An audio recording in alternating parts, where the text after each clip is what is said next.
Bueno, a continuación le damos la palabra a Orlando Aragón.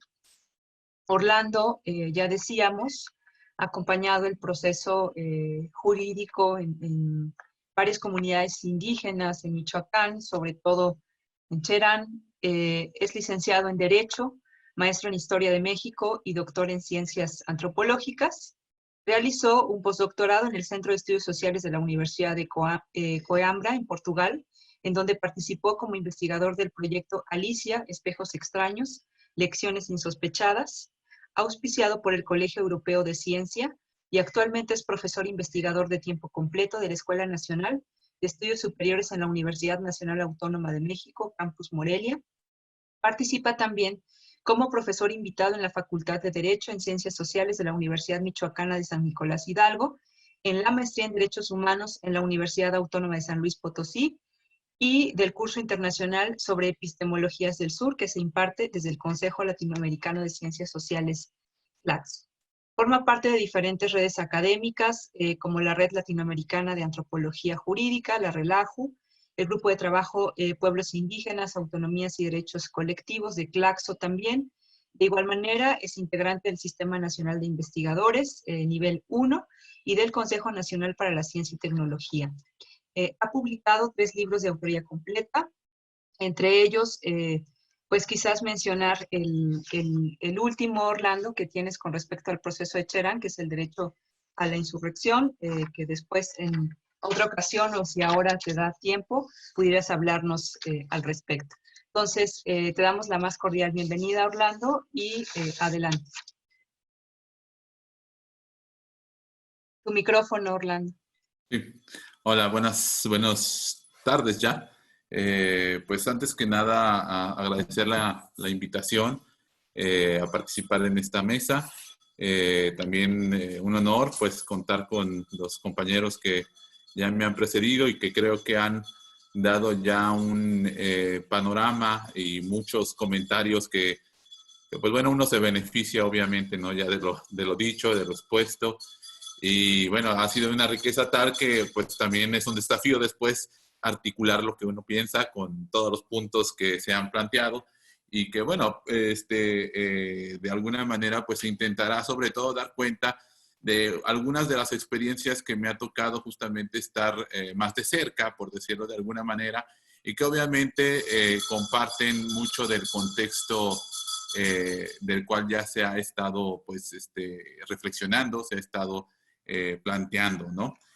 Ya lo decías, Marta, compañeros, compañeras que nos están siguiendo, pues yo me ha tocado desde hace 10 años estar de cerca en varios procesos que han estado planteando o peleando el derecho a la autonomía, que realmente no han surgido así, o sea, no han surgido con esa bandera, no es una bandera que desde el inicio la gente la plantee. Son más bien reacciones, resistencias y organizaciones comunitarias que frente a una situación justamente que todos conocemos en México y que creo que es compartida en América Latina y en el mundo, pues han reaccionado para defender el territorio, para defender la vida, como ya se decía, los bosques, el agua, en las comunidades purépechas de Michoacán, ¿no? Particularmente yo soy de Michoacán, yo soy de esta tierra, de esta región, y pues me ha tocado justamente desde la academia y la militancia participar con varios compañeros. El caso pues obviamente más famoso, más mediatizado, es el de la comunidad de Cherán, ¿no? Que hace poco estuvimos celebrando con ellos también de esta manera virtual su 9º aniversario de su movimiento, pero que no solamente se reduce al caso de Cherán, que como ya lo digo es el más conocido, sino que afortunadamente ha dado este proceso una serie de experiencias que acá llamamos de autogobierno indígena, y que en su conjunto pues empezamos a llamar como las primaveras purépechas, ¿no? Y obviamente estas primaveras que han iniciado quizás con el proceso de Cherán hace 9 años, se han venido reproduciendo en otras comunidades también hermanas de Cherán, ¿no? San Francisco Pichátaro, San Felipe Los Herreros, Arantepacua, Santa Fe de la Laguna, otras tantas que han estado activamente, justamente quizás influenciadas por el proceso de Cherán, planteándose nuevas formas de organización comunitaria, nuevas formas de reconocimiento de sus derechos humanos colectivos, nuevas formas de educación y por supuesto en común tienen todas ellas pues esta cuestión del cuidado, de la recuperación del bosque, del agua, del territorio, etcétera, ¿no? Justamente estas experiencias, creo yo que es importante decirlo, son significativas en nuestra historia más reciente, en nuestros días presentes, por decirlo de alguna forma, en una historia muy pequeña, aprovechando un poco lo que decía ahorita Carlos de las temporalidades en las que vivimos, de estas diversas temporalidades, porque han sido experiencias que han influido bastante, no solamente en Michoacán, sino en otras entidades federativas. Por ejemplo, el proceso de Cherán pues ya ha tenido repercusiones en Guerrero y en Chiapas, ¿no? Estableciendo un proceso y un quizás modelo con sus asegúnes, por supuesto, en municipios de Guerrero y de Chiapas, como ya lo comenté, en otros estados también. El caso de las comunidades que ejercen su autogobierno a nivel comunitario o submunicipal, pues ya hay 7 entidades que han estado siguiendo o buscando reconocimientos y estatus político-jurídico de manera similar. Y que en lo que se está planteando, pues digamos visiblemente o muy superficialmente, es un reconocimiento que parece jurídico nada más, ¿no? Y que se queda en un tema que aparentemente se vincula con una cosa no menor, por otro lado, que es el autogobierno indígena, que es un nuevo estatus político, pero que esa es solamente una capa. Es decir, estos procesos en Michoacán no son posibles por un juicio, ¿no? Obviamente, es decir, estos reconocimientos se han logrado a partir de reconocimientos en los tribunales, en la Suprema Corte, en el Tribunal Electoral, etcétera, pero son posibles no por una ocurrencia, no por la Constitución, no por unos abogados, sino por todo un entramado comunitario que sostiene, digamos, todo esto y que, por supuesto, desborda el tema jurídico-político y que plantea muchas otras dimensiones que quizás no son tan visibles, porque justamente estos procesos de Michoacán y de otras partes del país, como ya lo he comentado, por ejemplo, ahora en Oaxaca, en Jalisco, en la Ciudad de México, que tú acompañas justamente muy de cerca lo que hacen los barrios de Xochimilco, y de otros lugares que no me voy a detener, pues están planteando cosas que incluyen, por ejemplo, la defensa del territorio, que incluyen la organización comunitaria, que incluyen otra forma de gestionar la vida, por decirlo de alguna manera, ¿no? Pero que quizás ahorita la bandera más visible es el autogobierno, por decirlo de alguna manera, ¿no? Que es esta nueva relación que se está planteando con el Estado mexicano. Entonces, en eso, Michoacán, las comunidades purépechas, pues han sido una suerte de comunidades pioneras, desde mi perspectiva, en el sentido de proponer una forma particular de materializar, de cristalizar esto que se llama autogobierno, que es una derivación, digamos, más concreta de lo que en el derecho internacional llamamos autonomía indígena, ¿no? Es una concreción, es una dimensión más concreta de la autonomía, por decirlo de alguna manera. Sin embargo, pues bueno, estos procesos son en los que yo he estado un poco más de cerca y que me parece ya ha sido objeto, digamos, de estas reflexiones como las que hoy nos proponemos, pues nos encierran quizás también justamente estas alternativas, estas semillas, que no estamos hablando de cosas que podrían ser, sino de cosas o de experiencias que están aquí, ¿no? De experiencias, pues que justamente, como ya nos lo ha enseñado pues mucha de la teoría crítica, quizás desde la heterodoxa occidental, ¿no? Hasta justamente varios de los autores que se han citado, pues dependen, su futuro de estas experiencias que están aquí, dependen del cuidado que nosotros tengamos, ¿no? Depende de la credibilidad, como ya lo decía también Carlos, de un giro epistémico que les demos para dimensionarlas y proyectarlas, darles esa credibilidad como posibilidades y como alternativas, ¿no? Porque evidentemente vivimos, ya lo decían todos los compañeros que me antecedieron, en un régimen de lo visible, de la ciencia occidental, que hemos heredado, que pues parece que no hay alternativas, ¿no? Parece que tenemos que seguir con este modelo porque es el único viable, porque es el único capaz. Y bueno, evidentemente hacer visibles otras alternativas, pues indudablemente requiere otro tipo de conocimiento y otro tipo de articulación que nos permita esto. Creo que estas experiencias son interesantes, ¿no? Digamos, en el sentido en el que surgen en una doble crisis y que quizás encuentran un nuevo desafío en la presente, en la pandemia, en la forma en la que el Estado ha reaccionado o no reaccionado, ¿no? Ya lo decía el profesor Gilberto, pues toda esta diversidad que planteaba él de lo que ha ocurrido en estos días recientes, ¿no? Pero bueno, estos procesos yo creo que al menos los de Michoacán y que han venido desarrollándose ya con algunos años de experiencia, nuevamente se entrecruzan en dos temporalidades del capitalismo y del colonialismo del Estado, ¿no? De este modelo colonial que desde su fundación han tenido los estados latinoamericanos. La primera es una temporalidad vieja, vamos a decirlo así. Todas las comunidades indígenas desde la formación del Estado mexicano y por supuesto del Estado colonial han seguido una suerte de subordinación administrativo-política de otras poblaciones amestizadas o mestizas que históricamente las han controlado y que históricamente las han excluido y las han marginado.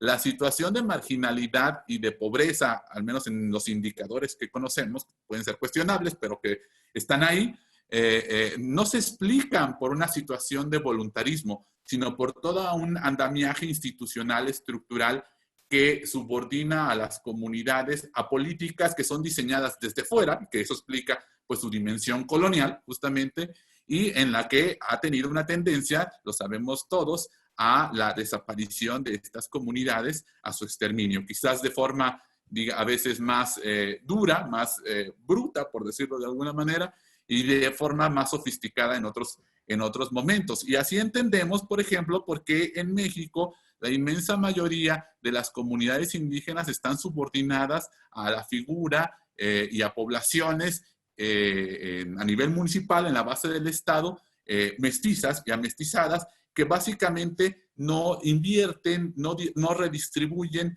ningún recurso hacia estas comunidades indígenas. Y las comunidades, pues por ejemplo, imagínate tú ahorita, que no tienen ni siquiera servicios básicos, en qué condiciones se enfrentan la pandemia, una crisis sanitaria como la que tenemos. Y en tiempos de normalidad o de la normalidad, de todas formas, los servicios como la propia agua, la propia luz, no es constante, pues obviamente lo que queda es recurrir a la base de organización comunitaria que les ha permitido pues justamente resistir y mantenerse, ¿no?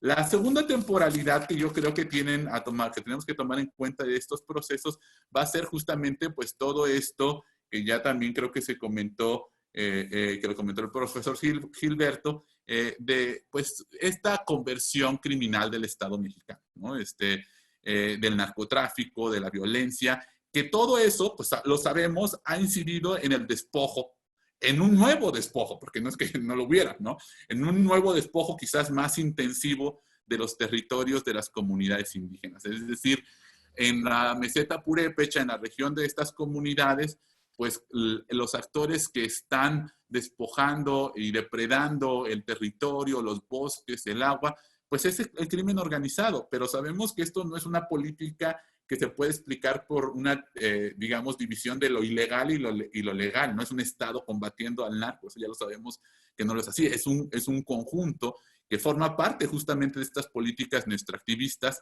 que pues están poniendo en jaque a las comunidades indígenas. Ese es el contexto en donde todas estas comunidades deciden reaccionar, organizarse, justamente como parte de una trayectoria larga de movimientos indígenas que por supuesto incluyen al EZLN y a otras expresiones, pero que por supuesto recurren principalmente a su propia tradición, a sus propias formas de organización, a sus propios referentes que están anclados en historias locales, ¿no? Y así, por ejemplo, esto que ampliamente podemos denominar las primaveras purépechas, que todas casualmente se dan en primaveras, en abril, en mayo, en estos meses tienen una coincidencia bastante interesante, pues recurren mucho a sus formas propias y son diferentes todas, digamos, de alguna manera, aunque por supuesto comparten muchos procesos locales. Justamente, actualmente estas experiencias se enfrentan a una situación pues compleja, ¿no? Yo creo que podríamos decir muchos indicadores de la situación de las comunidades indígenas que uno pensaría que se encuentran en una situación de una amplia desventaja en relación a la población nacional para enfrentar justamente esta crisis, pero que por lo visto o a lo visto realmente pues no es una situación nueva, no es una situación que realmente también ellos estén esperando que los vayan a rescatar, ¿no? O que ahora de alguna forma mágica el Estado cambie su política y vaya a ser una cosa diferenciada o muy intensiva en las comunidades, sino que más bien justamente con este nuevo estatus que les ha permitido el ejercicio del autogobierno, creo que han, al igual que los que no lo tienen, pues recurrido a sus fortalezas comunitarias, ¿no? Recurrido a lo que tienen siempre, ¿no? Y han diseñado sus propias medidas de protección, ¿no? Han tenido sus propias políticas, vamos a decirlo así, para gestionar y para enfrentar esta situación. Políticas compartidas algunas, políticas que han sido contingentes en otro caso, ¿no? O sea, acaba de salir, por ejemplo, publicado un gran artículo que yo quiero recomendar aquí a la gente que nos está siguiendo, de unos compañeros, amigos míos, de comuneros de Cherán, que acaba de publicar el CIESAS, justamente un artículo que se titula Autonomía Indígena, la crisis pandémica y las respuestas comunitarias desde Cherán, ¿no? Y yo creo que en este caso nos ejemplifica Alicia, Fernando, Juan, que son los autores de este texto y que son comuneros de Cherán, comuneras de Cherán, estas formas imaginativas que las comunidades han tenido que tomar. Imaginativas y duras. Por ejemplo, la mayoría de las comunidades han tenido que suspender la fiesta más importante de su pueblo. Han tenido que enfrentar, y bueno, eso para los que conocen las comunidades es una cosa grande, no es cualquier decisión, ¿no? O sea, las fiestas en las comunidades y las fiestas patronales son una cuestión bastante delicada, por decirlo así. Han tenido que enfrentar y ingeniarse políticas para recibir a los paisanos, para recibir a sus familiares que vienen de Estados Unidos y que de alguna forma pues van a sus comunidades de origen a tener que pues a buscar el soporte, ¿no? de sus familias, de la comunidad, etcétera. Y eso no ha sido fácil. No hay una política estatal, no hay una política del gobierno del Estado, no hay una política del gobierno federal que atienda eso. ¿Quién lo está haciendo? ¿Cómo se está diseñando toda esa cuestión? Pues justamente son estos procesos comunitarios de autogobierno que, por ejemplo, en el caso de Cherán, el Consejo Mayor ha tenido que tomar decisiones, pues justamente bastante importantes y creativas, ¿no? Una de las cosas más impresionantes, pues justamente es la combinación, yo digo, la forma que tienen estas comunidades de intervenir, pues justamente estas instituciones y el propio conocimiento que es hegemónico, que es excluyente, pero que entrando a la lógica comunitaria se rearticula de una forma bastante creativa, por decirlo de alguna manera. Un poco nuestra experiencia con el uso del derecho estatal, que sabemos pues, que es un discurso justamente del poder, cuando entra en una lógica comunitaria se articula de una manera muy distinta. En Cherán, por ejemplo, una de las iniciativas más interesantes que se ha visto en estos días es el papel de los jóvenes nuevamente, ¿no? Los jóvenes que justamente tuvieron un papel muy importante en el movimiento de 2011 con el manejo de las nuevas tecnologías de información, de las redes, de la radiofogata, y que fungieron como justamente un eje de visibilización del movimiento, hoy son los que salieron articulándose, organizándose a las entradas de la comunidad, los jóvenes que están estudiando medicina, ¿no? Que tienen acceso a estudios de la medicina, pues poniendo al servicio y bajo una lógica comunitaria el conocimiento médico, ¿no? Entonces, yo creo que una de las cosas que es muy, muy interesante es cómo estas comunidades a partir de estos procesos de autonomía les ha permitido, de autogobierno, les ha permitido articular políticas comunitarias propias, muy fundadas en una base cultural, en una forma de entender la convivencia en sus comunidades, pero aprovechando sin lugar a duda el acceso a cosas que tienen, ¿no? En este caso, como les digo, por ejemplo, Cherán, que se habla mucho, que es muy famoso, tiene en relación, por supuesto, a sus vecinos, un gran acceso, una gran cantidad de jóvenes estudiando carreras profesionales, ¿no? Entonces, aquí la cantidad de médicos de Cherán que estuvieron atendiendo esta situación, que están atendiendo esta situación, pues ha sido muy relevante para tener una política eficaz de filtro en la comunidad. Los que han tenido la oportunidad de visitar Cherán en alguna vez se darán cuenta o recordarán que en la entrada de Cherán pues hay casetas, ¿no? Hay barricadas, como se le llama en el movimiento, que son filtros para entrar a la comunidad. Entonces ahí te encuentras al agua, a la ronda comunitaria y te pregunta usted para qué viene o de dónde viene o hacia dónde va, ¿no? Bueno, ahí se han incluido una serie de filtros médicos que les ha permitido, pues justamente ahorita mantener, hasta donde yo sé, en los casos recientes, un índice de 0 contagio, ¿no? Cosa que contrasta, por ejemplo, con sus vecinos.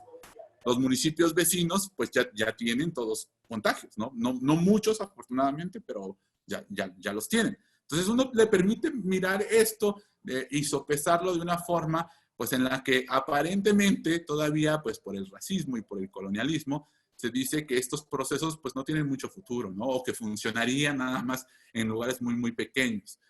Sin embargo, pues, lo que uno ve justamente en todas las comunidades son medidas que les han permitido de una u otra manera ir sorteando la situación. Ahora, esto, por supuesto, no debe de llevarnos pues, a idealizar ni a eximir de las responsabilidades del gobierno de lo que le toca, ¿no? O sea, no podemos decir, bueno, las comunidades se la van a arreglar ahí sola. Pues sí, esa es su historia, pero eso no significa que no dejemos de apuntar las omisiones criminales, en este caso, a veces pues por incompetencia, a veces por la propia inoperancia del propio Estado, ¿no? De las ausencias de una política de salud en la región, ¿no? Entonces, yo creo que una de las cosas que nos preguntamos muchos es hasta dónde justamente estos procesos que son jóvenes, que algunos, por ejemplo, los de las submunicipalidades, el más viejo tiene 4 años, pero que ya han dado frutos muy, muy interesantes, que están generando alternativas, que están funcionando contra todos los pesares, por decirlo de alguna forma, nos van a dar, ¿no? Yo creo que como sea, una de las cuestiones que nos están demostrando pues las comunidades justamente es esta capacidad para actuar y para resistir y que, insisto, incluyen múltiples dimensiones. No se trata nada más de cuestiones legales, no se trata de cuestiones educativas, es la base comunitaria, la relación que tienen con el territorio, lo que yo creo que nos ofrece múltiples luces, ¿no? Es como un crisol, por decirlo de alguna forma, que nos permite y que debemos de seguir apoyando para entender la potencialidad que tienen estas experiencias, pues para justamente pensar un mundo distinto, para pensar que otro mundo es posible. Muchas gracias. Muchas gracias, Orlando, por compartir esta experiencia tan interesante desde las comunidades. Justamente en las mesas anteriores hablábamos o preguntaban, o se preguntaba mucho desde el público, cuáles son las alternativas o cómo construimos, ¿no? Precisamente estas otras alternativas que se planteaba desde el pensamiento de Donna Haraway, del Chuluceno, ¿no? De cómo construimos otras formas de vida entre nosotros mismos, con la naturaleza y con otros seres. Y también se hablaba de lo que ya Carlos Porto señalaba, ¿no? De esta especie de división no solo espaciotemporal, sino también epistemológica, ¿no? Una especie de dominación epistemológica de racionalidad instrumental que justamente va dividiendo toda la ciencia y que no posibilita tener una visión plural o multidimensional, ¿no? Y que justamente es lo que nosotros tratamos de hacer en estas mesas, ¿no? En estas mesas siempre contamos con alguien, ¿no? Que se llama de las ciencias duras y con alguien, en este caso le tocó a Andrés, ¿no? Estar con alguien de de movimientos sociales, pero también hubo artistas, pero también hubo economistas, ¿no? Pero también hubo biólogos, epidemiólogos, entonces fueron muy ricas las mesas en ese sentido. Y me quedo con esta frase que dices al final, Orlando, de precisamente plasmar lo que está aquí, ¿no? O sea, lo que está haciendo, lo que las comunidades de por sí ya hacen con todo y las limitantes que ha tenido este modelo de globalitarismo vía Estado, ¿no? Lo que tú dices, muchas comunidades ya estaban marginadas, ya estaban empobrecidas, no solo, digamos, en las zonas rurales, sino incluso también en las zonas urbanas, ¿no? Las zonas de mayor contagio en México es la Ciudad de México, y la zona de mayor contagio es las zonas populares urbanas, ¿no? Aquellas marginadas, aquellas invisibles. Entonces, cómo generamos, ¿no? Cómo vemos cuáles son las estrategias que ya se están construyendo desde lo comunitario y desde la colaboración, ¿no? Se decía que en el caso de la Ciudad de México no solo es la gente que es pobre o que trabaja en el sector informal la que sale, sino sale porque justamente su vida ha sido la autogestión históricamente por esa condición